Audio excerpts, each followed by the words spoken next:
السلام عليكم ورحمة الله وبركاته.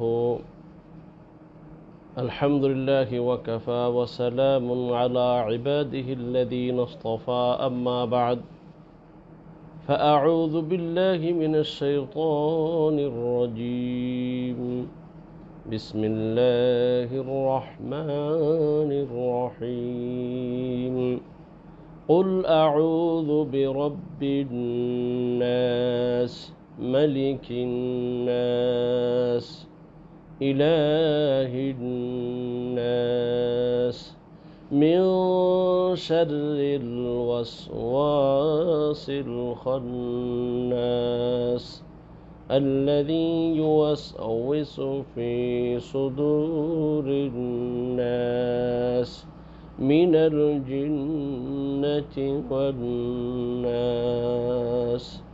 اللهم صل على محمد وعلى آل محمد كما صليت على إبراهيم وعلى آل إبراهيم إنك حميد مجيد.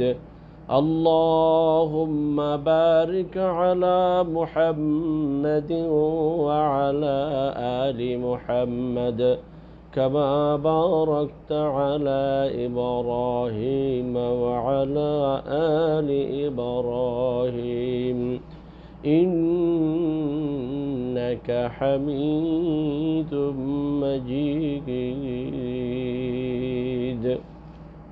সম্মানিত আমার দিনদার ইমানদার ভাইরা,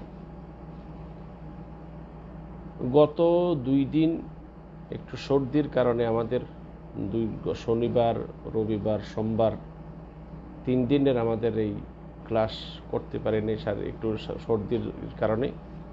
আশা করি ক্ষমার দৃষ্টিতে দেখবেন। তো আমরা আজকে ভূমিকা না বাড়িয়ে, যেহেতু রাত গভীর হয়ে যাচ্ছে, আমাদের সেই সিরিয়াল অনুযায়ী প্রতি বুধবার আমাদের ক্লাসের বিষয়বস্তু হলো যে তাফসীর। প্রিয় ভাইরা, যেহেতু আমাদের সময় খুব কম, বেশি সময় নিয়ে কথা বলে রাত গভীর হয়ে যায়, আমাদের ফজর নামাজ পড়তে হবে, তাই বেশি লম্বা আমরা করতে চাচ্ছি না। তবে প্রত্যেকটা এই ছোট ছোট সূরা যেগুলো আমরা প্রতিদিনই আমাদের সালাতের মধ্যে আমরা পাঠ করি, হয়তোবা ছোটকাল থেকে পাঠ করে আসতেছি, কিন্তু হয়তো আমাদের জানা নাই এর অর্থ কী বা এটা কী পড়তেছি কিছুই বুঝি না। সেই জন্যই আমরা চেষ্টা করতেছি যে বিশেষ করে আমরা প্রাথমিকভাবে শুরু করছি, যদি আল্লাহ পাক আমাদেরকে হায়াত দেয় তাহলে আমরা এইটার ধারাবাহিকভাবে আমরা কন্টিনিউ করতে থাকবো ইনশাআল্লাহ। তো প্রথমে 30 নং পারার কোরআন কারীম যে ছোট ছোট সূরাগুলা যেগুলো আছে, সেই সূরাগুলা আর আগে একটু অর্থ এবং তার সরল তাফসীর আমরা করার চেষ্টা করব, ব্যাখ্যা করার চেষ্টা করব, যাতে করে আমরা এই প্রতিদিনের কোরআন আমাদের যে সূরাগুলা পাঠ করি সেগুলার কি পাঠ করি এটা যেন আমরা ছোটো হলো বুঝতে পারি। প্রিয় ভাইরা, আমি আজকে আপনাদের সামনে যে সূরার তাফসীর বা সরল তাফসীর করব সেটা হলো যে সূরাতুন নাস। আমি আপনাদের সামনে যে তেলাওয়াত করেছি সূরাতুন নাস, এই সূরাতুন নাস, এই সূরা নাস যেটা আমরা তেলাওয়াত করেছিলাম, এই প্রথমে আমরা আগে এই সূরা নাসের এই শাব্দিক অর্থগুলো আমরা আগে একটু পড়ে, তারপরে এর একটু একটু করে আমরা ব্যাখ্যা বিশ্লেষণে যাব।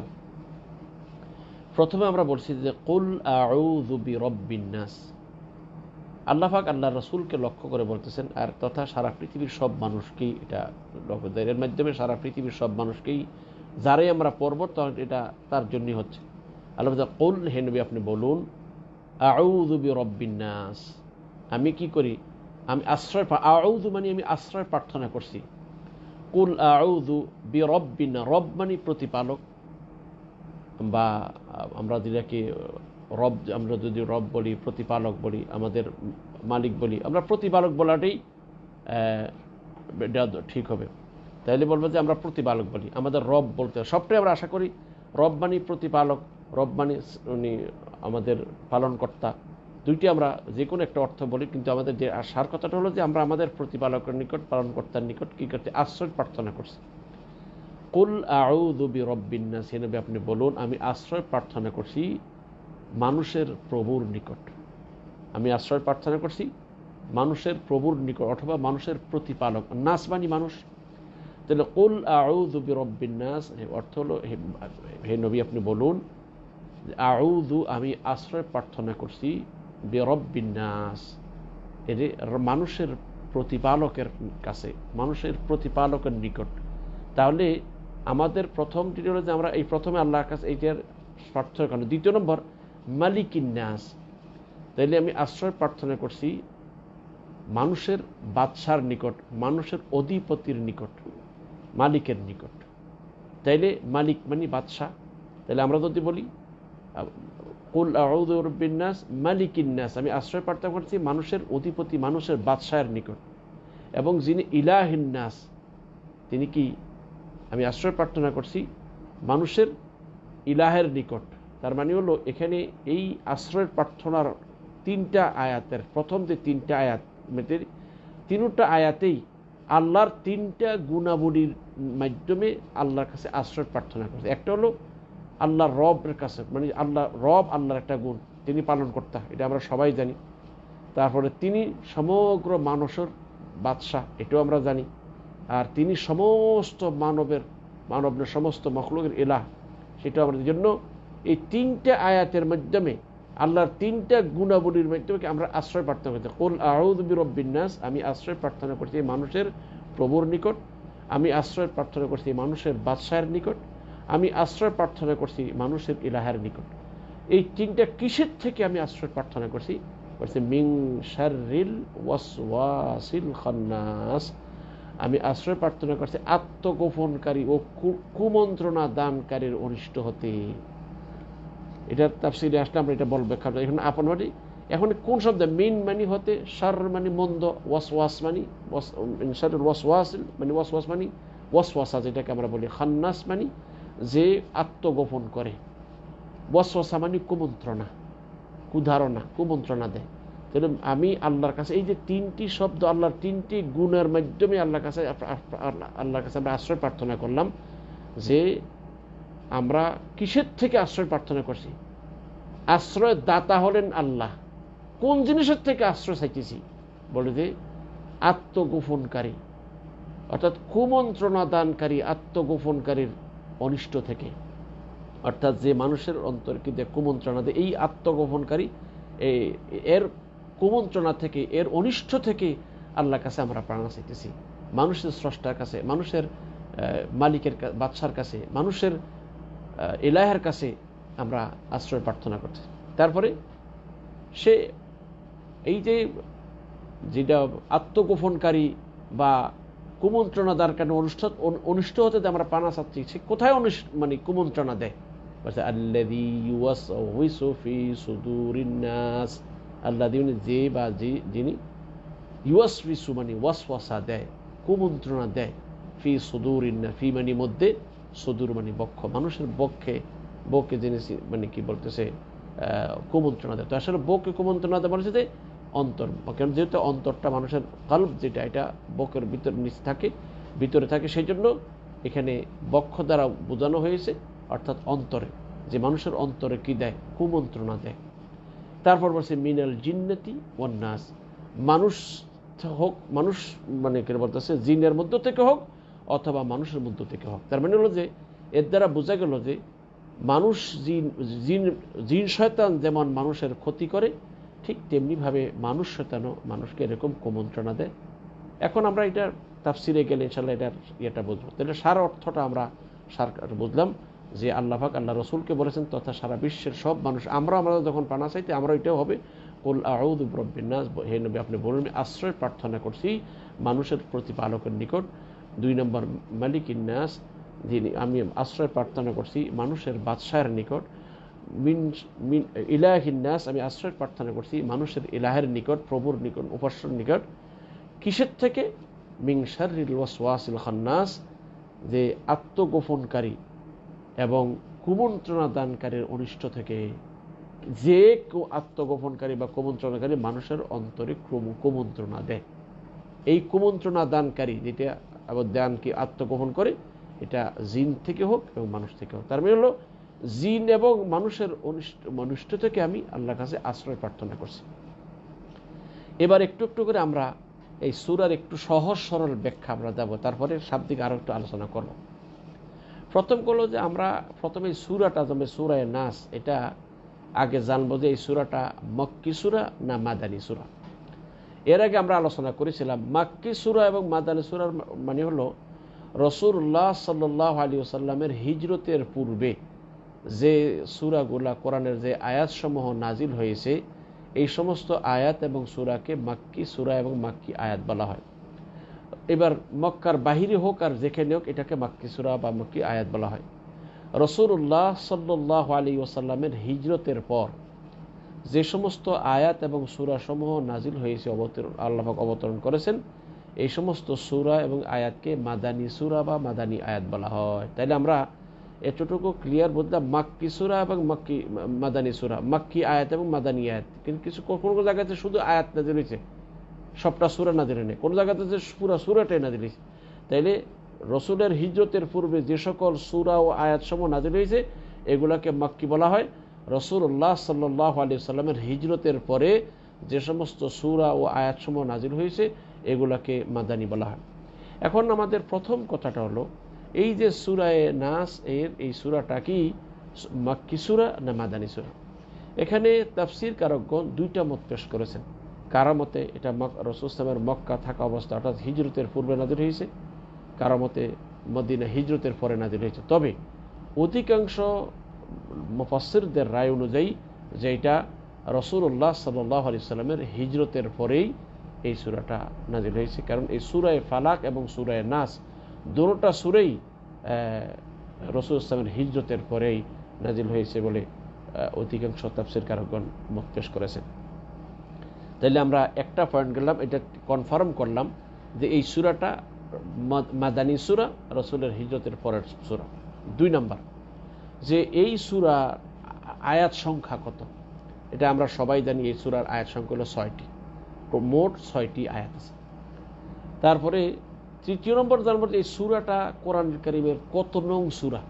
আমরা সবাই জানি কোরআনুল কারীমের এই সূরাটা 114 নং সূরা। আমরা সবাই জানি কোরআনুল কারীমে মোট 114টি সূরা আছে, তার ভিতরে 114 নং সূরা হলো তার কোরআনের তারতিব অনুযায়ী 114 নং সূরা হলো সূরাতুন নাস। সূরা নাস এটা 114তম সূরা এবং সর্বশেষ সূরা কোরআনের তারতিব অনুযায়ী। তারপরে আমাদেরকে 4র্থ নম্বর যে কথাটা জানা দরকার যে এই সূরা নাসকে সূরা নাস বলে নামকরণের কারণ কি? কেননা প্রত্যেকটা জিনিসের একটা কারণ থাকে। সূরা নাসকে সূরা নাস বলে কেন নামকরণ করা হয়?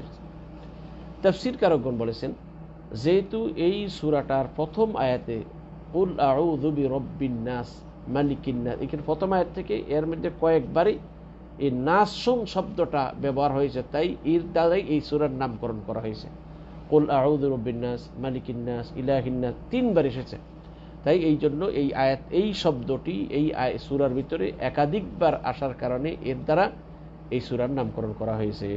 তাইলে আমরা এটা অবশ্যই বুঝতে পারলাম যে সূরাতুন নাসকে কেন সূরা নাস বলে নামকরণ করা হয়েছে। 5ম নম্বর হলো আমাদের যে কথাটা জানা দরকার যে সূরা নাসের নাজিলের কারণ কি, যেটাকে সবব ও নুজুল বলা হয়। অর্থাৎ আল্লাহ সুবহানাহু ওয়া তাআলা কোরআন কারীম যে সূরাগুলো নাজিল, কখনো কোনো কিছু মানে সূরার মানে কারণ থাকে, কখনো কখনো কোনো স্পষ্ট কারণ বর্ণনা থাকে না। তবে এখানে আমাদের জানতে হবে যে এই সূরাগুলোর নাজিল হওয়ার কারণ কি, কি কি কারণে, কোন প্রেক্ষাপটে এই সূরাটা নাজিল হয়েছে। প্রিয় ভাইরা, কথাগুলো সবাই আপনারা যদি একটু খেয়াল করে শোনেন ইনশাআল্লাহ আপনাদের আশা করি মনে থাকলে অনেক উপকার হবে। প্রথমটা হলো যে এই সূরায়ে নাস এবং সূরায়ে ফালাক দুইটা সূরার নাজিলের কারণে একটি, সেটি কারণটি কি? প্রিয় ভাইরা, আপনারা সবাই জানেন এই পৃথিবীতে রাসূলুল্লাহ সাল্লাল্লাহু আলাইহি ওয়াসাল্লাম এবং মুসলিমদের সবচেয়ে বড় শত্রু হলো ইহুদিরা। তারা কোনো মতেই ইসলামের নবীকে এবং মুসলমানদেরকে কোনো মতেই তারা অন্তর থেকে মেনে নিতে পারে না। তাই তাদের অন্তরের ভিতরে হিংসা বিদ্বেষী সর্বদা ভরা থাকে মুসলমানদের জন্য। এই জন্য রাসূলুল্লাহ সাল্লাল্লাহু আলাইহি ওয়াসাল্লামের জীবদ্দশায় তারা রাসূল সাল্লাল্লাহু আলাইহি ওয়াসাল্লামের ক্ষতি সাধন করার জন্য হাজারো ফন্দি এঁটেছে। আল্লাহ পাক তাদের সকল ফন্দিগুলা দুলিশ্বাত করে দিয়েছেন। সেই একটা ফন্দি হলো রাসূলুল্লাহ সাল্লাল্লাহু আলাইহি ওয়াসাল্লামকে জাদুর টোনা করেছিল, অর্থাৎ রাসূলুল্লাহ সাল্লাল্লাহু আলাইহি সাল্লামকে জাদু টোনা করার এই চিকিৎসা স্বরূপ এটার এই মানে ঝাড়ফুঁক করার উদ্দেশ্যে বা এটার থেকে মুক্তির জন্যই আল্লাহ সুবহানাহু ওয়া তাআলা এই সূরা নাস এবং সূরা ফালাক নাযিল করেছেন। ঘটনাটা কি একটু সংক্ষেপে আমরা শুনে নিই। ঘটনাটা হলো একটা ইহুদির ছেলে বা একজন ইহুদির ছেলে, একটা যুবক, ইহুদি যুবক রাসূল ইসলামের সেবা করতো, মাঝে মাঝে আসতো, হুজুরের কাছে আসতো, সেবা করতো। আরেকজন ব্যক্তি ছিল যার নাম হল লাবিদ ইবনুল আওসাম, যিনি ইহুদি ছিলেন। কোনো কারো মতে হচ্ছে সে মুনাফিক ছিল, সে ইহুদিদের দোসর ছিল, কিন্তু অনেক তাফসীরকার বলেছে সে নিজেও ইহুদিই ছিল। তো লাবিদ ইবনুল আওসাম এই ব্যক্তিটি তিনি জাদুটনা করতে জানতেন। তাই যে ইহুদি ছেলেটি রাসূলুল্লাহ সাল্লাল্লাহু আলাইহি সাল্লামের খেদমত করত, সে ওই ব্যক্তির কাছে এসে রসুলের ব্যবহৃত কিছু জিনিস চেয়েছে। তো জিন ব্যবহারটা কি? রাসূল সাল্লাল্লাহু যেই শিরুনি দ্বারা মাথা আশ্রাইতেন, সেই যে মাথা আশ্রানের পরে যে রসুলের মাথার থেকে যে চুল মোবারকগুলো পড়তো, এই কিছু চুল চেয়েছেন এবং রাসূল সাল্লাল্লাহু যে শিরুনি দিয়ে মাথাটা আশ্রাইতে এই শিরুনির কিছু দাঁত চেয়েছেন। যাই হোক, ইহুদির ছেলে এইগুলো সে দিয়ে দিছে।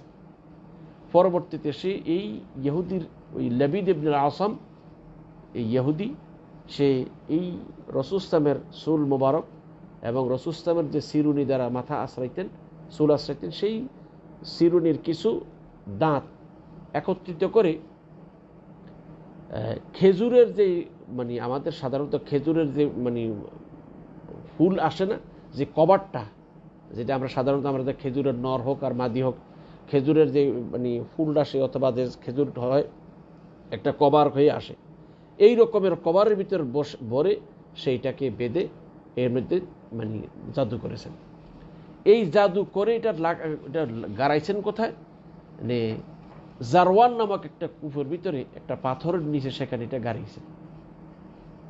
এই জাদু করার ফলে রাসূলুল্লাহ সাল্লাল্লাহু আলাইহি ওয়াসাল্লামের মধ্যে একটা বিশাল বড়, হুজুর অসুস্থ হয়ে গেলেন, মানে একটা শরীরের একটা পরিবর্তন দেখা দিল। অনেক সময় রাসূলুল্লাহ সাল্লাল্লাহু আলাইহি ওয়াসাল্লাম কোনো কাজ করেছেন বলে আবার দেখেছে যে বলে করছে, মানে করে নাই বলছে করছে, আবার করছি ওই করেনি, এমন একটা অবস্থা রাসূল সাল্লাল্লাহু আলাইহি ওয়াসাল্লামের মধ্যে দেখা দিল। এই জন্য রাসূল সাল্লাল্লাহু আলাইহি ওয়াসাল্লাম একটু পেরেশান ছিলেন। আর এইভাবে প্রায় 6 মাসের কাছাকাছি রাসূল সাল্লাল্লাহু আলাইহি ওয়াসাল্লামের এইভাবে অতিবাহিত হচ্ছে। তারপর রাসূল সাল্লাল্লাহু আলাইহি ওয়াসাল্লাম একদিন খুব আল্লাহর কাছে কান্নাকাটি করলেন, দোয়া করলেন।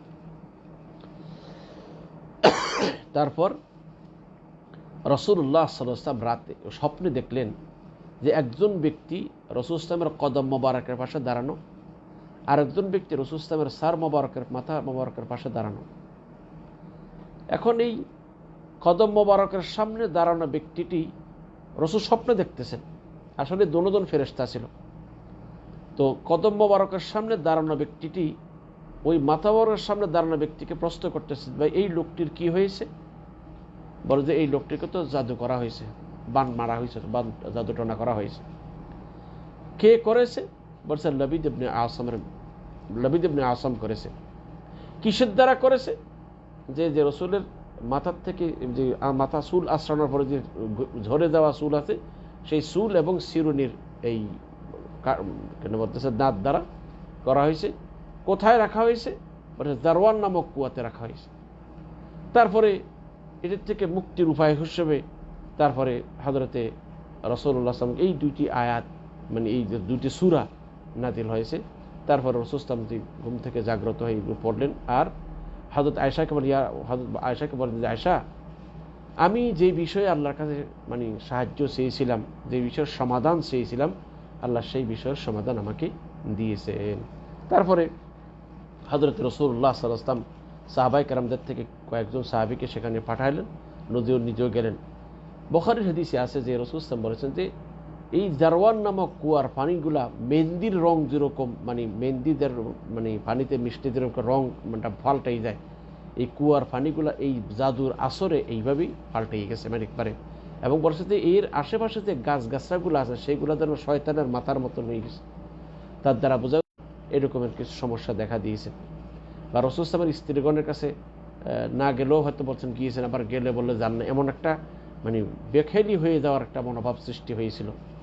আলহামদুলিল্লাহ রাসূল সাল্লাল্লাহু আলাইহি ওয়াসাল্লাম আল্লাহর কাছে সাহায্য চেয়েছেন, আল্লাহ পাক এটা দূর করে দিয়েছেন। এবং এই যে বানটনা যেটা করেছিল জারওয়ান নামক কুফরের ভিতরে, সেটাকেও তুলে এটাকে নষ্ট করে দেওয়া হয়েছে। তবে এই জাদুকারী লবিদ ইবনে আসমকে আল্লাহ রসুল কোনো শাস্তি দেননি বা তাকে হত্যা করেননি। কারণ হলো এই আল্লাহ রসুল চিন্তা করেছেন যে এইটা যদি এখন তাকে হত্যা করা হয় তাহলে আপনার মধ্যে একটা বিশাল বড় দ্বন্দ্বের সৃষ্টি হবে। এই জন্য রসুল ইসলাম এই মন্দের প্রসার হবে, বিদায় একটা ফিতনার সৃষ্টি হবে, সেই জন্য তাকে আর হত্যা করেন নিবে, ছেড়ে দিয়েছেন যে আল্লাহ তো আমার এর থেকে মুক্ত করে দিয়েছেন, এই জন্য তিনি আর এই ফিতনা সরিয়ে দেওয়ার ভয়ে এটা করেন নাই। যেমনটা আল্লাহ রসুল মুনাফিকদের সম্পর্কে আল্লাহ রসুলের সঠিক তথ্য পাওয়ার পরেও তারপর তাদেরকে হত্যা করেননি। কারণ হলো এটাই হত্যা করার দ্বারা এই মানুষের মধ্যে একটা ফিতনার সৃষ্টি হবে। কারণ তার মনের খবর তো আল্লাহ রসুল আল্লাহর ওহির মাধ্যমে জানাই দেওয়ার কারণে জানছেন। মানুষ তো সাদা, কারণ এদেরকে তো বাহ্যিকভাবে দেখতে মুসলমানদের মতোই দেখা যেত, তারা মুসলমানদের মতো দাড়ি রাখতো, টুপি পরতো, জামা জুব্বা গায়ে দিয়ে মসজিদে যেত। তাহলে বোঝা গেল যে আল্লাহ রসুল ওই বিশেষ হিকমতের কারণে তাদেরকে হত্যা করেননি। তাহলে আমরা এতটুকু জানলাম যে সূরাটা নাযিল হওয়ার একটা বিশেষ কারণ ছিল, সেটা হলো জাদুটনার থেকে এটা মুক্তির জন্য। আর রাসূলুল্লাহ সাল্লাল্লাহু আলাইহি ওয়াসাল্লামকে লবিদ ইবনে আসম যে জাদু করেছে সেখানে 11টা গিরা দিয়েছেন। আর এই 2 সূরার ভিতরে 11টি আয়াত আছে। প্রত্যেকটা আয়াতের পড়ার সাথে সাথে এটা যেন মানে আল্লাহ রসুলের থেকে এই গিরাগুলো খুলে গেছেন। এমন অবস্থা হয়েছে যে রাসূল মানে এগুলার পাঠ করার পরে দিয়ে একবারে মনুষ্যদের একটা বাদাত থেকে ছেড়ে দিলে যে অবস্থা, এইরকম অবস্থা হয়ে গেছে। তার মানে একটা পূর্ণ, আবার তার ভিতরে মানে ফুর্তি বা তার অবস্থাটা আগের মতো সে ফিরে এসেছে। মধ্যখানে যে দুর্বলতা ছিল সেটা চলে গেছে। তো এই জন্য আল্লাহ রসুল আমাদেরকে এই শিক্ষা দিয়েছেন এবং এর কারণটা আমরা জানলাম। এবার এই সূরার ফজিলত সম্পর্কে কয়েকটি হাদিস আমি আপনাদেরকে শোনাতে চাইছি। প্রিয় ভাইরা, কোরআনুল কারীমের যতগুলো সূরা আছে প্রত্যেকটা সূরারে এটা প্রত্যেকটারে ফজিলত রয়েছে। হয়তো অনেকগুলো আমরা জানি আর অনেকগুলো আমরা জানি না। সূরা ফালাক এবং সূরা নাসের অনেকগুলো বিশেষ বিশেষ ফজিলত রয়েছে। তার থেকে কয়েকটি আমি আপনাদের সামনে পড়ে শোনাচ্ছি। এক নম্বর হলো যে রাসূলুল্লাহ সাল্লাল্লাহু আলাইহি ওয়াসাল্লাম এই সূরা ফালাক আর সূরা নাসকে বলেছেন এর মতো কোনো সূরা আর নেই। অর্থাৎ আল্লাহর কাছে সৃষ্টির অনিষ্ট হতে আশ্রয় প্রার্থনা করার জন্য এর চাইতে সুন্দর সূরা আর নেই। তার দলিল হলো ইমামে মুসলিম রাহিমাহুল্লাহ 814 নং হাদিসে একটি হাদিস বর্ণনা করেছেন যে রাসূল হযরত উকবা বর্ণিত, তিনি বলেছেন রাসূলুল্লাহ সাল্লাল্লাহু আলাইহি ওয়াসাল্লাম বলেছেন লাম তারা আয়াতিন উনজিলাতিল লাইলা লাম ইউরা মিসলুহুন্না কাত্তু, যে আজকের ঈদের তুমি দেখোনি, আজকে যেই আয়াত সময় আজকের রাত্রে অবতীর্ণ আল্লাহ পাক অবতরণ করেছেন বা এটা নাজিল করেছেন এর মতো আর কোনো সূরা আমি দেখিনি। সেটা কি? কুল আউযু বিরাব্বিল ফালাক ওয়া কুল আউযু বিরাব্বিন নাস। এই দুইটা সূরাটা হলো সূরা নাস এবং সূরা ফালাক। অপর এক হাদিসে বর্ণিত হয়েছে যে, এবং অনেকগুলো বিশুদ্ধ হাদিসের সপক্ষে রয়েছে, আম্মা জান আয়েশা রাদিয়াল্লাহু তাআলা বলেছেন রাসূল সাল্লাল্লাহু আলাইহি ওয়াসাল্লামের আমল এই দুইটি সূরা নাযিল হওয়ার পর থেকে নিয়ে রাসূল সাল্লাল্লাহু আলাইহি ওয়াসাল্লামের ইন্তেকাল পর্যন্ত আল্লাহ রাসূল সাল্লাল্লাহু আলাইহি ওয়াসাল্লাম প্রত্যেক রাত্রে যখন বিছানায় শুতে যেতেন আল্লাহ রাসূল এই সূরা ফালাক এবং সূরা নাস এবং সূরা ইখলাস এগুলা দুই হাত পাঠ করে দুই হাতের তালুর ভিতরে ফুৎকার দিয়ে সারা শরীরে মলি দিতেন, মুছে দিতেন। রাসূল সাল্লাল্লাহু আলাইহি ওয়াসাল্লাম যখন অসুস্থ হয়ে গেলেন হযরত আম্মা জান হযরত আয়েশা রাদিয়াল্লাহু তাআলার হাতে এইভাবে ফুৎকার দিতেন, হযরত আয়েশা রাদিয়াল্লাহু তাআলা রাসূল সাল্লাল্লাহু আলাইহি ওয়াসাল্লাম সারা শরীরে এই হাতটা বলিয়ে দিতেন।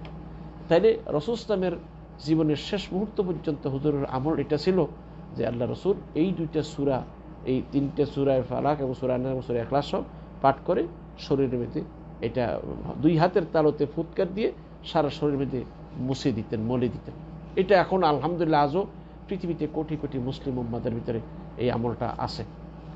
তারপরে এছাড়া তৃতীয় নম্বর ফজিলত যেটা হয়েছে সেটা হচ্ছে এই সূরার দ্বারা জারফুক করার কথা বলা হয়েছে। কারোর প্রতি যদি জিন অথবা জাদু অথবা কারোর বদনজর কারোর প্রতি লেগে থাকে তাইলে এর থেকে ঝাড়ফুঁক করার জন্য, অথবা কারো যদি শরীরে ব্যথা বেদনা থাকে এর থেকে ঝাড়ফুঁক করার জন্য এই দুইটা সূরা ব্যবহার করা হতো। কেননা রাসূলুল্লাহ সাল্লাল্লাহু আলাইহি ওয়াসাল্লাম ব্যাপার হাদিস হযরত আয়েশা রাদিয়াল্লাহু তাআলা থেকে বর্ণিত হাদিস আছে যে আন্না রাসূলুল্লাহ সাল্লাল্লাহু আলাইহি ওয়াসাল্লাম إذا اشتكى يقرأ على نفسه بالمعوذات وينفث فلما اشتد وجعه كنت أقرأ عليه وأمسح بيده رجاء بركتها হযরতে রাসূলুল্লাহ সাল্লাল্লাহু আলাইহি ওয়াসাল্লামের স্ত্রী আমাদের সকলের মা আম্মা জান আয়েশা রাদিয়াল্লাহু তাআলা বলতেছেন কানা ইযা ইশতাকা রাসূল সাল্লাল্লাহু আলাইহি ওয়াসাল্লাম যখন কখনো অসুস্থ হতেন ইয়াকরা আলা নাফসি রাসূল সাল্লাল্লাহু আলাইহি ওয়াসাল্লাম নিজের উপর কি পড়তেন এই বিল মুআওয়াযাত এই কুল আউযুর ফালাক এবং কুল আউযুর নাস পাঠ করতেন নিজে ফুট দিতেন ওয়ায়ানফাস এবং নিজে ফুৎকার দিতেন নিজের গায়ে ফু দিতেন ফালাম্মা ইশতাদ্দা ওয়াজউহু রাসূল সাল্লাল্লাহু আলাইহি ওয়াসাল্লাম যখন মৃত্যুর আগে তার ব্যথা বেদনা বেড়ে গেল কুনতু আকরা আলাইহি তাহলে আমি কি করতাম রাসূলুল্লাহ এটা পাঠ করতাম ওয়া আমসাহু বিয়াদিহি রাসূল সাল্লাল্লাহু আলাইহি ওয়াসাল্লামের হাত দিয়ে মাসাহ করতাম রাজা বারাকাতিহা তার বরকতের জন্য। তাহলে বোঝা গেল যে এইটা কারণ যদি আমাদের ছেলে মেয়েদের আমাদের আপনজনদের কারোর প্রতি যদি কারো বদনজর লাগে অথবা কারো যদি এরকমের কোনো জিন অথবা ভূতের কোনো আসর হয় অথবা কারো যদি শরীরে অসুস্থতা দেখা দেয় তাহলে আমরা তাদেরকে ঝাড়ফুঁক করার জন্য এই সূরা ফালাক এবং সূরা নাস পাঠ করে তাদেরকে ফু দিতে পারি। এটা হাদিস বিশুদ্ধ হাদিস দ্বারা এটা প্রমাণিত হলো। তাছাড়া এই দুইটা সূরাকে যারা পাঠ করবে সকাল সন্ধ্যা সূরা ইখলাস এবং আর সূরা ফালাক আর সূরা নাস তিনটা সূরা যারা সকাল সন্ধ্যা পাঠ করবে আল্লাহ রাসূল বলেছেন সমস্ত সৃষ্টির অনিষ্ট থেকে আল্লাহ তাদের হেফাজত করবেন।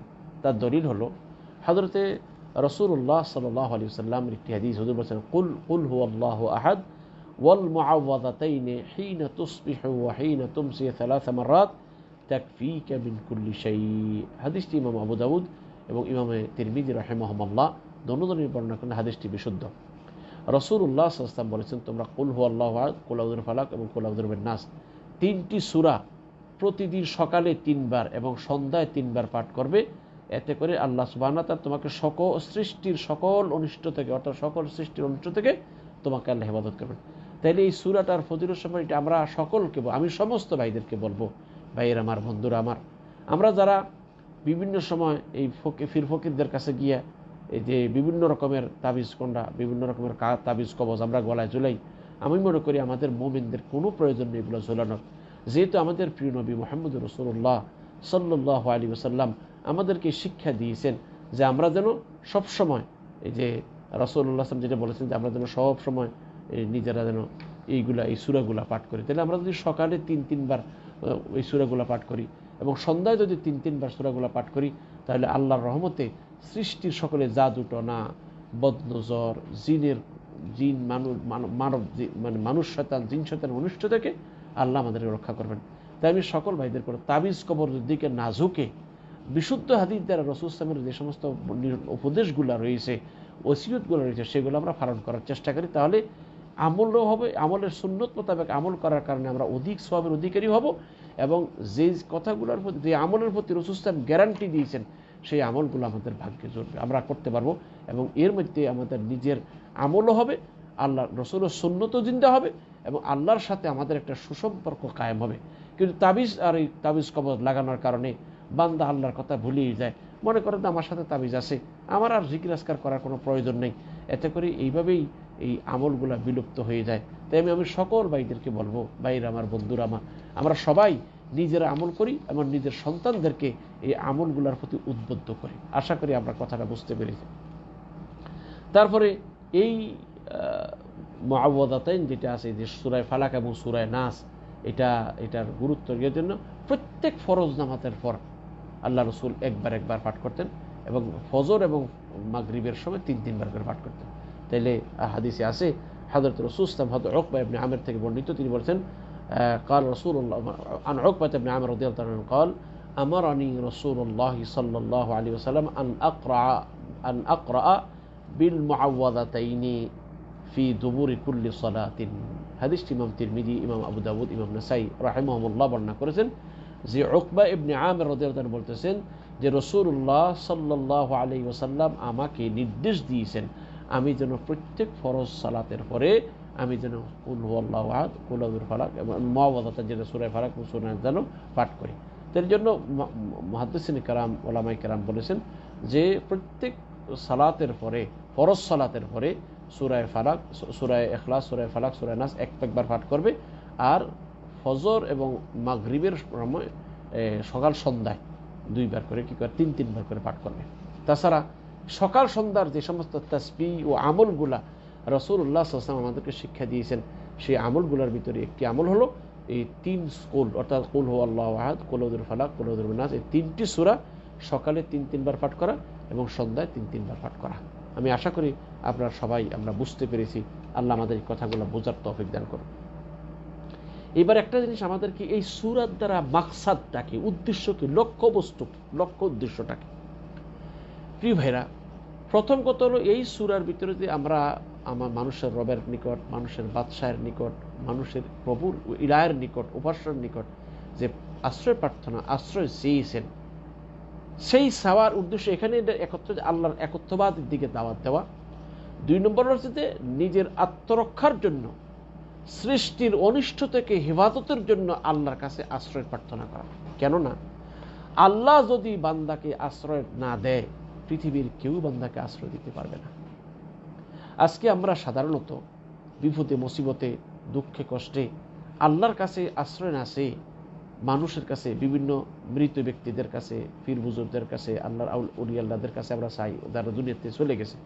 ভাইরা আমার একটা মনে রাখতে হবে, এই কথাগুলো বললে হয়তো অনেকে ভুল বুঝবেন। আমি সকলকে আকুল আবেদন করব, কথাগুলো আগে শুনুন, আপনার বিবেকে কবুল করে কিনা দেখেন।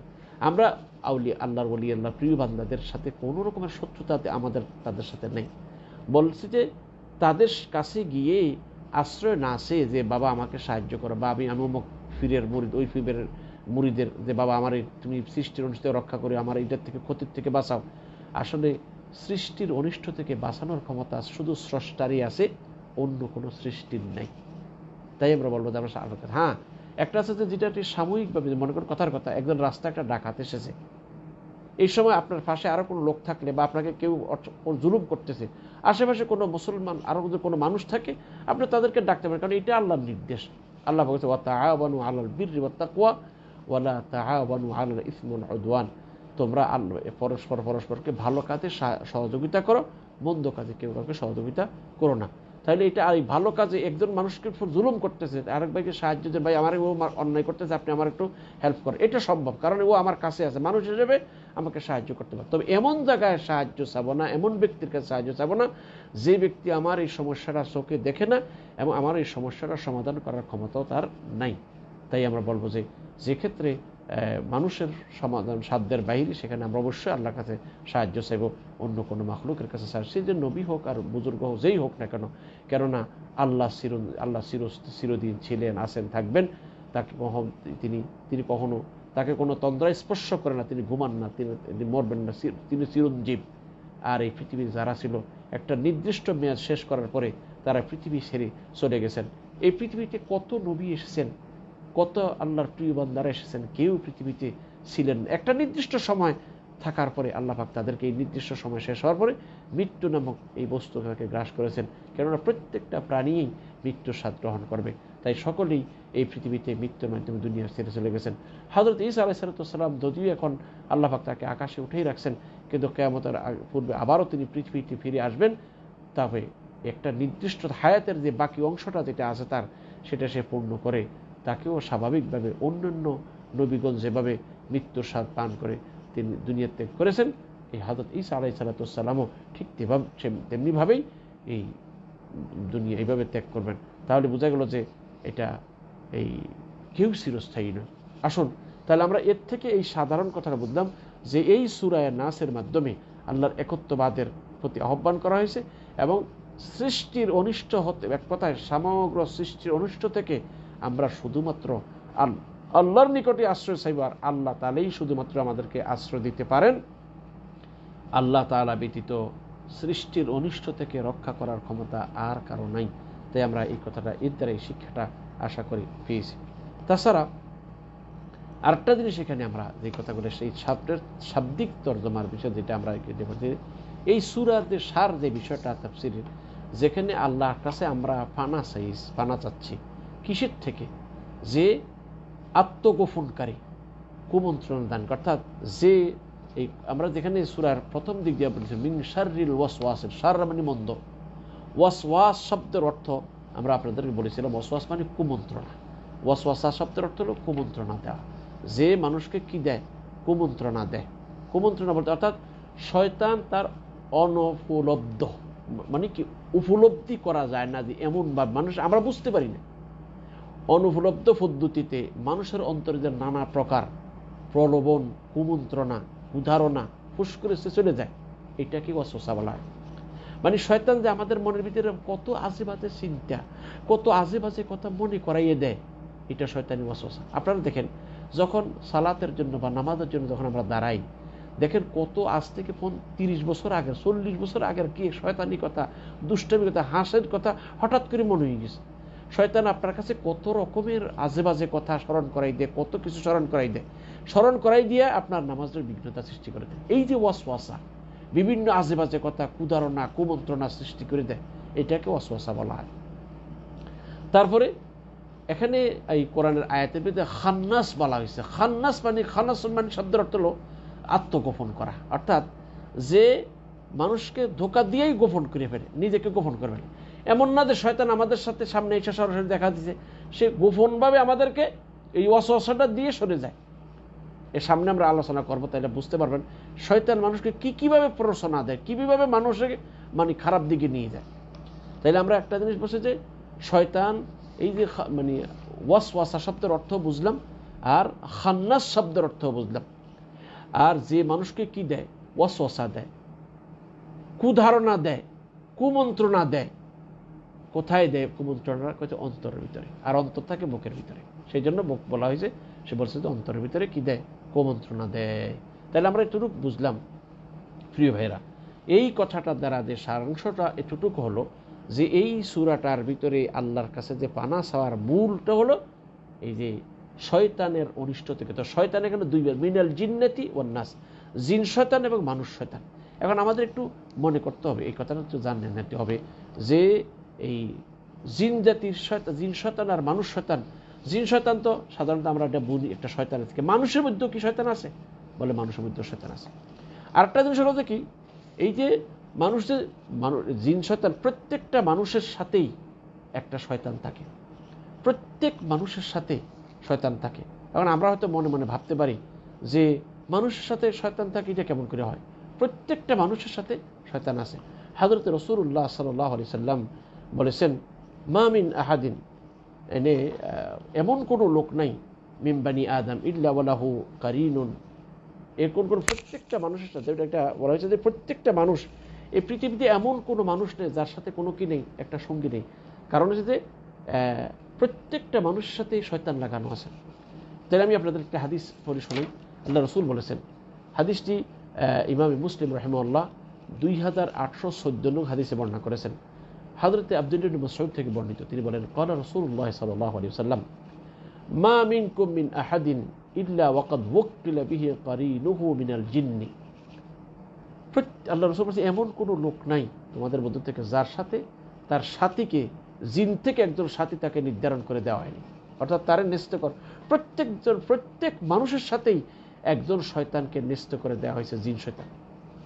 সাহাবায়ে কেরাম একজন বলে, ইয়া রাসূলুল্লাহ, ক্বালু ওয়া ইয়াক, ইয়া রাসূলুল্লাহ, আপনার সাথেও কি এরকম একজন শয়তানকে কি এরকম ন্যস্ত করে দেওয়া হয়েছে? হযরত রাসূল সাল্লাল্লাহু আলাইহি ওয়াসাল্লাম ক্বালা ওয়া ইয়া, আমার সাথেও দেওয়া হয়েছে। তার মানে আমার সাথেও শয়তান একটা ন্যস্ত করে দেওয়া হয়েছে। তবে ইল্লা আন্নাল্লাহ আ'আনানি আলাইহি ফাআসলামা ফালা ইয়া'মুরুনি ইল্লা বিখাইরিন। এটার একটা হাদিস হলো যে রাসূল সাল্লাল্লাহু আলাইহি ওয়াসাল্লাম বলেছেন, এই তবে আমার সাথেও যে শয়তান ন্যস্ত করে দিয়েছেন, তবে এই ব্যাপারে আল্লাহ আমাকে সাহায্য করেছেন। আর এই সাহায্য করার কারণে আমার সাথে যে শয়তানটা ছিল সেটা মুসলমান হয়ে গেছে। এক হাদিস আছে, এক হাদিস বলতে, এটা মুসলিম শরীফের হাদিস বলছে, ফাআসলামা, অতএব সে কি করেছেন? আল্লাহ আমারে তার ব্যাপারে সাহায্য করেছেন, সে ইসলাম ধর্ম গ্রহণ করেছেন। ফালা ইয়া'মুরুনি ইল্লা বিখাইর, সুতরাং সে আমাকে কল্যাণময় কাজ ছাড়া কোনো খারাপ কাজের অর্ডার করে না। কিন্তু অন্য যত মানুষ আছে, এবার সে সাধারণ ব্যক্তি, বুজুর্গ হোক, আলিম হোক, জালিম হোক, সকলের সাথেই শয়তানের জন্য ন্যস্ত করে দেওয়া আছে। এটা মুসলিম। তিরমিজির আরেকটা হাদিস আছে, রাসূল সাল্লাল্লাহু আলাইহি ওয়াসাল্লাম বলেন, প্রত্যেকটা মানুষের সাথেই একজন শয়তানকে ন্যস্ত করে দেওয়া হয়েছে, তার সাথে একটা শয়তান সাথী হিসেবে থাকে। সাহাবারে বলছে, ইয়া রাসূলুল্লাহ, আপনার সাথেও কি এরকম একটা শয়তান আছে? হুজুর বলছে, হ্যাঁ, আমার সাথেও আছে। ওয়ালাকিন্নাল্লাহ আ'আনানি আলাইহি ফাআসলামু। এটার অর্থ হচ্ছে কি? বলছে যে আল্লাহ পাক আমাকে, এটার আরেক বর্ণনা অনুযায়ী যে আল্লাহ পাক আমারে কি করেছেন? সাহায্য করেছেন, অতএব আমি তার অনিষ্ট থেকে নিরাপদ থাকি, অর্থাৎ সে আমারে কোনো অনিষ্ট করতে পারে না। দুইটা বর্ণনা আছে, তাই না? বলতে বোঝা গেল যে শয়তান প্রত্যেকটা মানুষের সাথেই থাকে। এইবার আলেম বলেন, জালেম বলেন, যতজন এসে সবার সাথেই থাকে। তবে যে সকল মানুষগুলা সদা সর্বদা আল্লাহর জিকিরে ফিকিরে বা ভালো কাজে লেগে থাকে, শয়তান তাকে কুমন্ত্রণা কম দিতে পারে। আর যারা আল্লাহর জিকির থেকে গাফেল হয়ে যায়, তাদেরকে সদা সর্বদা শয়তান ধোঁকা দিতে থাকে। এই জন্য প্রত্যেকটা মানুষই তার যে কোনো সময় শয়তানি ফিতনার সম্মুখীন হতে পারে। এখন আসুন, আব্দুল ইবনে আব্বাস রাদিয়াল্লাহু তাআলা একটা বর্ণনা আছে যে মানুষ যখন বেখবর হয়ে যায়, শয়তান তার ঝাঁকিয়ে বসে। আর যখন মানুষ আল্লাহ স্মরণ করে, তখন শয়তান কি যায়? আত্মগ্রহণ করে ফেলে। অর্থাৎ মানুষ যখন আল্লাহর জিকির থেকে গাফেল হয়ে যায়, মানুষ যখন অন্য মনস্ক হয়ে যায়, তখন শয়তান তার দিলের ভিতরে ঝাঁকে বসে, তাকে বিভিন্ন ওয়াসওয়াসা, কুমন্ত্রণা তার দিলের ভিতরে দিতে থাকে। আর যখন সে আল্লাহর জিকির করে, আল্লাহকে স্মরণ করে, আল্লাহর কাছে এই শয়তান অনিষ্ট থেকে আশ্রয় প্রার্থনা করে, তখন শয়তান সে আত্মগোপন করে চলে যায়। সেজন্য আমি সকল ভাইদেরকে বলবো, আমাদের সবাই খেয়াল করতে হবে যে শয়তান আমাদের পিছনে লেগে আছে, যে কোনো মুহূর্তে আমাকে আপনাকে মানে পথভ্রষ্ট করে দিতে পারে। তার ভিতরে যেমন একটা হাদিস আমি আপনাদেরকে শোনাবো। যেমন হাদিসে আছে, হযরতে রাসূলুল্লাহ সাল্লাল্লাহু আলাইহি ওয়াসাল্লামের স্ত্রী, আমাদের সকলের মা, হযরত সাফিয়া বিনতে হুয়াই রাদিয়াল্লাহু তাআলা আনহা, রাসূল সাল্লাল্লাহু আলাইহি মসজিদের নববীতে ইতিকাফ করতেছেন। হযরতে সাফিয়া বিনতে হুয়াই রাদিয়াল্লাহু তাআলা আনহা আল্লাহ রাসূলের সাথে দেখা করতে আসলেন মসজিদে। হুজুর দেখা করার পর যখন তিনি সাফিয়া রাদিয়াল্লাহু তাআলা তার বাসার দিকে যাচ্ছেন, রাসূল সাল্লাল্লাহু আলাইহি একটু আগাইয়া দিতে গেলেন। এর মাঝে দুইজন সাহাবী দেখে তাড়াতাড়ি হাঁটা শুরু করলেন রাসূলকে দেখে। রাসূল সাল্লাল্লাহু আলাইহি তোমরা তোমাদের জায়গায় দাঁড়াও, বলো তো দেখো ইনি আমার স্ত্রী সফিয়া বিনতে হুয়াই। তো সাহাবীরা বলল, ইয়া রাসূলুল্লাহ, আপনি এটা আমাদের উপর এরকম কথা বলেন? হুজুর বলতেছে, দেখো এই আমার স্ত্রী, কারণ তোমাদের মনে শয়তান মানুষের রগে রগে ঘুরে, শিরায় উপশিরায় শয়তান চলে। তোমাদের মনে ওয়াসওয়াসা সৃষ্টি করতে পারে যে এই মহিলা কি জানি রাসূলের সাথে কথা বলতে আসছে। তাই সাধারণত আমি সকল ভাইদেরকে এখান থেকে একটা বিশাল বড় শিক্ষাটা হলো এই যে কোথাও যদি এরকম কোনো সন্দেহের জায়গায় পতিত হয়, যেমন কথার কথা, আপনি রাস্তা দিয়ে যাচ্ছেন, একজন মহিলার সাথে কথা বললেন, আরেকজন দেখলো। এখন যদি বলে যে সে হয়তো আপনি কিছু বললেন না, আপনি যদি মনে করেন আপনার এমন মহিলা যিনি আপনার মনে করেন মাহরম মহিলা, আপনার ফুফু, খালা, মামা, অর্থাৎ আপনার নিজস্ব কোনো যাদের সাথে দেখা দেওয়া মানে কিনা বলতেছে জায়েজ, শরীয়ত সম্মতভাবে আপনার মাহরম কোনো ব্যক্তি যদি হয়ে থাকে, তাহলে ওর সামনে হয়তো, বিশেষ করে আলেম ওলামা দিনদার ব্যক্তির জন্য বলছে কথাটা, ভালো করে খেয়াল করবেন। কারণ সাধারণত যারা দিনদার নয় এমন ব্যক্তির ব্যাপারে সাধারণ মানুষের কথা চিন্তা করে না, কিন্তু যারা একটু ধার্মিক লোক আছে তাদের ব্যাপারে অনেকে, যেমন কথার কথা, আপনি 5 ওয়াক্ত নামাজ পড়েন, ভালো কাজ করেন। এখন আপনি এই একজন বাজারে বা এক জায়গায় দাঁড়ায় একটা মহিলার সাথে কথা বলেন, ফাঁসে দেওয়ার লোক দুইজন যাইতেছে, আর সে মনে মনে ভাববে, হুজুর তো মাশাআল্লাহ নামাজটা টুইটা তো মাথায় দিয়েছে, জুব্বা যাবে, মহিলার সাথে কথা বলে। এই রকমের কোথাও যদি এইরকম প্রেক্ষাপট আপনার সামনে আসে, তাইলে তাকে বলে দেওয়া দরকার যে উনি আমার মা, আমার ফুফু, আমার দাদি, আমার নানি, আমার স্ত্রী, আমার মেয়ে, এরকম বলে দেওয়া চাই। তাইলে তার মনে যেন কোনো রকমের কোনো সন্দেহ সৃষ্টি না হয়। কেননা শয়তান সদা সর্বদা তার মনে কুদারণা সৃষ্টি করে, দেখছো তোমাদের মসজিদের ইমাম সাহেব, তোমাদের হুজুর সাহেব, তোমাদের ওই দাড়িওয়ালা হুজুর, দেখছো ওই অন্য মহিলার সাথে কথা বলে, প্রেম করে, সমস্যা হবে না? তাই এই সমস্ত ক্ষেত্রে এগুলো স্বচ্ছতা দরকার। রাসূল সাল্লাল্লাহু তাই আমাদের শিক্ষা দিয়েছে। এখন আমি আপনাদেরকে যে জিনিসটা বলবো, যে শয়তান যে মানুষকে কুমন্ত্রণা, কুধারণা, মানুষকে যে প্ররোচনা দেয়, কিভাবে দেয়, অনেকগুলা কারণে, 2-3টা কারণ আমি আপনাদেরকে শোনাবো। যেমন 1 নম্বর, শয়তান কখনো কখনো মানুষকে, এই মানুষের গুনাহকে সুন্দর করে দেখায়, মানে গুনাহের কাজটাকে খুব সাজিয়ে গুছিয়ে বান্দার সামনে পেশ করে। যেমন দেখেন কোন একটা হারাম জিনিসকে হালাল করে দিচ্ছে, বা এমন, যেমন অনেকের মধ্যে এমন আছে, দেখেন ওই যে মহিলারা, বিশেষ করে যুবকরা দেখেন রাস্তা দিয়ে হাঁটে আর মেয়ে দেখে, স্কুল কলেজের সামনে যাওয়ার সময় মেয়েদের দিকে তাকাই থাকে। শয়তান বুদ্ধি যে বিয়ের নিয়েতে চাওয়া যায় আছে, শয়তান এখন বুদ্ধি দিয়ে দিচ্ছে এখন যার ইচ্ছা তারে সে দেখে না যাইতেছে, মেয়ে চাইছে, কিরে ভাই মেয়ের দিকে তাকাইলে কেন, কবে বিয়ে নিয়ে তো চাইতেছে। শয়তান তার ওয়াজ করে দিছে যে দেখো তুমি তো এখন বিয়ে শাদী করো নাই, তো রাস্তাঘাটে মেয়ে দিকে পছন্দ করা লাগবে না, যেই শুধু সাইটে দেখো কোথায় গিয়ে পছন্দ হয়ে যায়। আসলে ভাই বিয়ের পূর্বে মেয়ে দেখার কথা শরীয়তে অনুমতি দিয়েছেন, তবে এই রাস্তার মেয়ে সবাইকে দেখার অনুমতি দেন নাই। কোথাও যদি কোনো মেয়েকে আপনি বিয়ে করার চিন্তা করেন, তখন সেক্ষেত্রে বিয়ে করার প্রাসঙ্গিক সব যখন সারবে, তখন বিয়ের পূর্বে আপনাকে দেখতে অনুমতি দিয়েছে। তাই বলে স্কুলের গেটের সামনে দাঁড়ায় দাঁড়িয়ে মানুষের মেয়েরা বেরিয়ে যাবে আর আপনি চোখ দিয়ে মন ভরে তাকাই দেখবেন, হাটে বাজারে পথে ঘাটে যেখানে পাবেন শুধু মেয়ে দেখবেন, এটা না। কিন্তু শয়তান আপনাকে খুব সুন্দর করে এই কথাটা একটা ফুস করে দিয়ে চলে গেল, আপনার এই একটা মন্ত্র গুনার একটা রাস্তা আপনার জন্য খুলে দিয়ে গেল। এমনিভাবে কখনো কখনো গুনার ক্ষেত্রে বিভিন্ন নামের অজুহাত পেশ করা, অনেকেই দেখেন বিভিন্ন রকম অপরাধ করে ফেলে, অপরাধ করার পর শয়তান দেরি একটা ব্যবহারও না করেন, একটা নাথিং জিনিস, এটার কোনো টেনশনই করবি না। অপরাধ করছে, কত মানুষ কত অপরাধ করে, এইটি একটা ব্যবহার হইলো, ওই আর কেই ভালো আজ দুনিয়ার সবাই অপরাধ করে, তুই চিন্তাও করিস না। তার মানে হলো একটা, অথবা তার কাছে একটা অজুহাত পেশ করে, আরে তুই বলে যে বুঝলে গেছিলাম মনে নেই, এটা সেটা। মানে যে কোনো পাপ করার পরে শয়তান যখন এই পাপটা করায়, তখন তার এই পাপটার থেকে পাপটাকে তুচ্ছ করার জন্য বিভিন্ন রকমের অজুহাত তার কাছে তুলে ধরে, এতে করে সে এইভাবে পাপে লিপ্ত হয়ে যায়। তাছাড়া কখনো কখনো দেখা গেল যে কোরআন ও সুন্নাহর বহির্ভূত কিছু আমাদের মানে দেশীয় কিছু রসম রেওয়াজ আছে, শিষ্টাচার আছে। এখন আপনি যখন কোরআন সুন্নাহর কথা আসে, তখন শয়তান বলে আরে কোরআন সুন্নাহর কথা, এটা মুরব্বীরা কি ভুল করে গেছে নাকি, তোমরা এগুলো করো। তার মানে হলো এই যে কোরআন ও সুন্নাহর আমল করলে আপনি আল্লাহর সন্তুষ্টি পাবেন, কিন্তু এই রসম রেওয়াজ যেটা কোরআন সুন্নাহর বহির্ভূত, সেই কাজগুলো করার দ্বারা আপনার আমল নষ্ট হয়ে যাবে, গুনাহগার হবেন। শয়তান কিন্তু আপনাকে ওই মুরব্বীদের দোহাই দিয়ে আপনাকে এই মন্দ কাজটা করাই দিল। এমনিভাবে দেখুন একটা উদাহরণস্বরূপ, যেমন নাকি পরস্পর মধ্যে কোনো ছোটোখাটো কথা নিয়ে ঝগড়া লাগছে, কথা কাটাকাটি হয়, শয়তান দেখবেন তাদেরকে একটা উস্কানি দিয়ে দিল, আরে বেটা হাত থাকতে মুখের কি কথা, মারলে আরে দেব হের মারলে কয় টাকা লাগবে, বিভিন্ন সময় যেটা আজকে যা হইতেছে আর কি, অমুক মেয়ে তোমারে তুমি প্রেমের প্রস্তাব দিয়ে রাজি হল, দাও একটা ধরে কয়েকজন নিয়ে যায় তারে অত্যাচার করে দাঁড়িয়ে যাবে। শয়তান এই রকমের মানে পরস্পরের ভিতরে এইভাবে বিভিন্ন রকমের ওয়াসওয়াসা এবং কুমন্ত্রণা দিয়ে মানুষকে এইভাবে ধ্বংস করে। এই যে যারা পাপ করতেছে তাদেরকে দেখুন শয়তান কত রকমের প্ররোচনা দিয়ে তাদেরকে উৎসে, বিশেষ করে এই ইখতিলাফাত ঝগড়া ভাসাদ যখন লাগে, তখন শয়তানের জন্য একটা বিরাট বড় হাতিয়ার হয়ে যায়। দুই দিকে দুই রকমের ওয়াসওয়াসা দিয়ে একটা এমনকি খুন পর্যন্ত, এই খুন করা পর্যন্ত, হত্যা পর্যন্ত মানুষকে নিয়ে যায়। সেই জন্য উচিত, এই জন্য আল্লাহ রাসূল বলেছেন কারো রাগ আসলে দাঁড়ানো থাকলে যেন বসে যায়, বসে যেন শুয়ে যায়, যাতে করে তার রাগটা যেন হালকা হয়ে যায়। যেন, কেননা রাগ একটা বড় মারাত্মক বিষয়, মানুষ রেগে গেলে হুঁশ থাকে না, শয়তান তখন তাকে হাতিয়ার হিসেবে একটা বিশাল বড় দুর্ঘটনা ঘটাই ফেলে। সেই জন্য এটু একটা শয়তানের প্ররোচনা। এখন আসুন, এমনিভাবে শয়তান মানুষকে বিদআত এবং খোরাফাতের দিকে নিয়ে যায়। আপনি দেখুন আজকে সারা বাংলাদেশ, হিন্দুস্তান, পাকিস্তান সহ বিশ্বের অনেক দেশে অসংখ্য মানুষ বিদআত আর খোরাফাতের ভিতরে বিদআত কাজে লিপ্ত।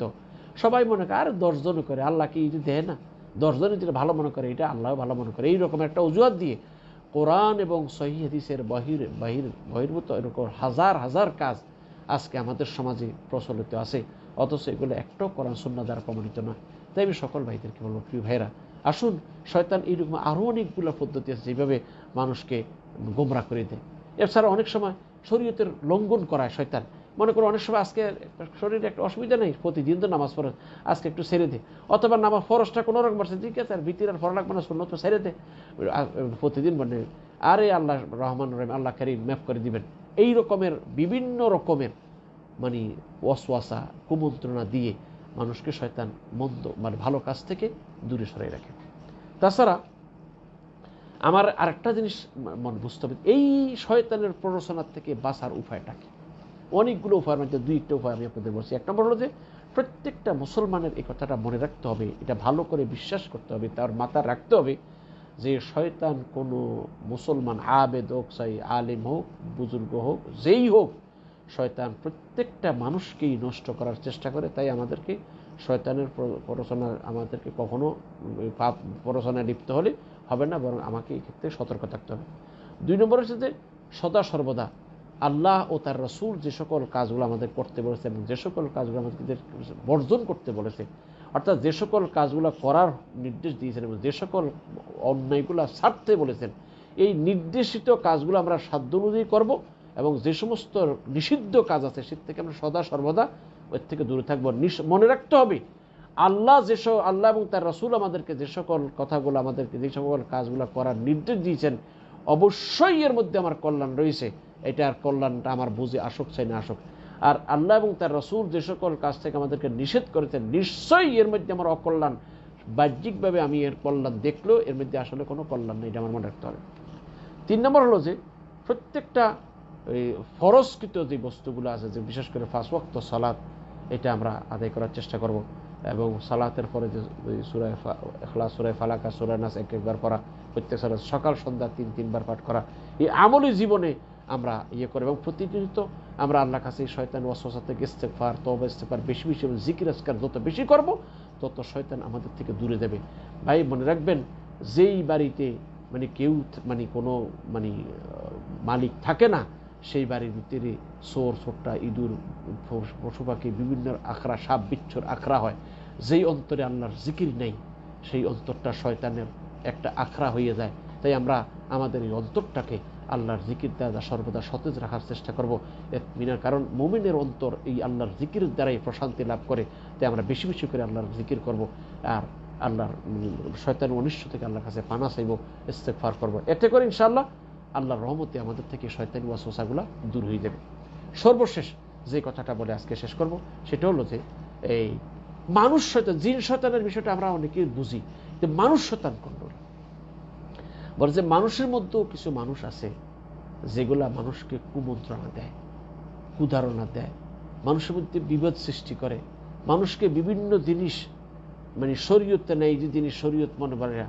যেমন আজকে আমাদের বাংলাদেশে সব পৃথিবীর অনেক লোক আছে যারা আজকে মনে করেন কথার কথা মানুষকে, যেমন আজকে আমাদের বাংলাদেশে কি পরিমাণের নারী নির্যাতন, ধর্ষণ হচ্ছে দেখুন।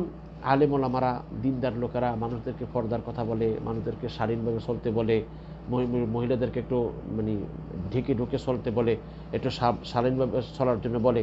এইটা এই লোকগুলা যারা মানুষের কল্যাণে যা কাজ করতেছে, আরেকদল লোক আছে যারা এরা মৌলবাদী, এরা আধুনিকতার বিরুদ্ধে এই আজে বাজে কথা বলে এই নারীদেরকে আরো উস্কিয়ে দেয়। ড্রেস ডুস যত কম করা যায়, অর্থাৎ বিভিন্ন বিশ্রী ড্রেসে, বিশ্রী অবস্থায় নারীদেরকে অশালীনভাবে চলার সুযোগ করে দেয়। এরা মানুষ বেশি শয়তান, এরা মানুষকে খারাপ বুদ্ধি দিয়ে মানুষের ধ্বংস করে। সেজন্য ভাইদেরকে বলো, ভাইরা আমার, বন্ধুরা আমার, শয়তান আমাদের চির দুশ্মন, সে কখনো আমাদের পক্ষে কাজ করবে না, চিরকাল আমাদের শত্রুতামি করেছে এবং করবে, যেহেতু সে আল্লাহর ইজ্জতের কসম করে বলেছে, আমি বনি আদমের সবাইকে গুমরা করব, তবে মুখলিসিন যারা আছে তাদেরকে গুমরা করতে পারবো না। প্রিয় ভাইয়ের একটাবার চিন্তা করে দেখুন, আমাদের আদি পিতা হযরত আদম আলাইহিস সালাম এবং তার স্ত্রী হাওয়া জান্নাতে ছিল, কত সূক্ষ্মভাবে এদেরকে ধোঁকা দিয়ে জান্নাত থেকে বের করেছেন। আল্লাহ পাক বলে দিয়েছেন, ইন্না শাইতানা লাকুম আদুউন ফাত্তাখিযুহু আদুওয়া, নিশ্চয়ই শয়তান তোমাদের শত্রু, তোমরা তাকে শত্রুই বানিও। অর্থাৎ শয়তান কখনো তোমার হিতাকাঙ্ক্ষী হবে না, কখনো তোমার, যদিও দরবেশের বেশে আসে কিন্তু তোমার ক্ষতি করতে আসে, তোমার উপকার করতে আসে না। তাই আমরা চেষ্টা করব আল্লাহ যেন আমাদের সকলকে কবুল করে, এই কথাগুলো যেন আমরা বুঝি এবং সেই মোতাবেক যেন আমল করতে পারি। এই বলে আজকে আমি আমার এখানে পর্ব শেষ করলাম।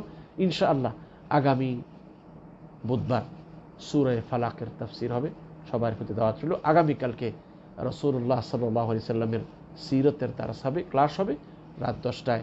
সকল ভাইদের প্রতি দাওয়াত রইল। আল্লাহ আমাদের সবাইকে কবুল করুক। যদি আল্লাহ আমাকে সুস্থ রাখে, যদি আল্লাহ দয়া করে সুস্থ করে দেন, বিইذن ইনশাআল্লাহ আগামীকাল রাত 10টায় রাসূলুল্লাহ সাল্লাল্লাহু আলাইহি সাল্লামের যে সিরত সম্পর্কে আমাদের ক্লাস হবে।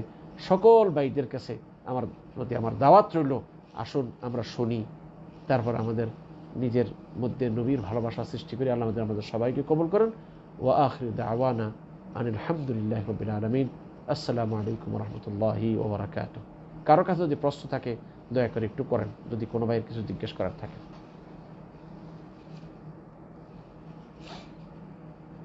কোনো ভাই যদি কোনো প্রশ্ন করতে চান দয়া করে করতে পারেন।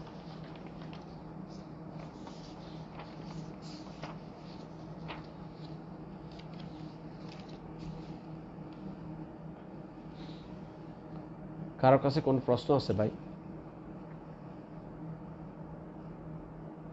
নাই মনে হয়। ইনশাআল্লাহ আগামীকালকে আবার দেখা হবে ইনশাআল্লাহ। আসসালামু আলাইকুম রহমতুল্লাহ বারাকাতুহু।